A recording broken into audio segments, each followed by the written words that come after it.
ফুলকপি, তোর আব্বুকে বলবি একটা স্কুল ব্যাগ কিনে দিতে। প্রতিদিন এভাবে হাতে করে বই নিয়ে যাস কেন? আমার আব্বু অনেক গরিব, ব্যাগ কেনার মতো সামর্থ্য নাই আমার আব্বুর। তুমি আমাকে প্রতিদিন অপমান করো কেন? আমার অনেক কষ্ট হয়। তাহলে তুই একটা ফকিন্নির মেয়ে। তোর মতো গরিবের মেয়ের সাথে বেড়ালে আমার মান সম্মান থাকবে না। তুই আমার সাথে বেড়াবি না আর। আব্বু, তুমি আমাকে একটা স্কুল ব্যাগ কিনে দিবা।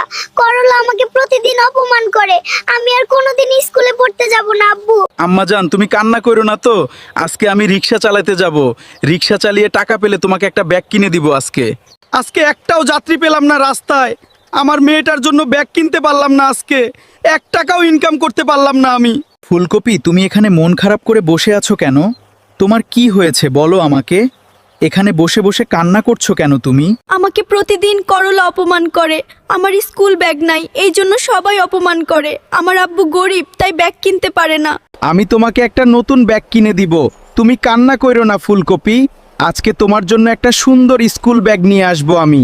গাজর ভাই, তুই কিছু টাকা দে, আর আমি কিছু টাকা দিয়ে ফুলকপির জন্য একটা স্কুল ব্যাগ কিনবো। ফুলকপির একটা স্কুল ব্যাগ দরকার অনেক। ভাই, আমাদেরকে একটা সুন্দর ব্যাগ দেখান তো। ছোট মানুষের সুন্দর একটা স্কুল ব্যাগ দেখান। আমরা একটা ব্যাগ কিনবো আপনার দোকান থেকে।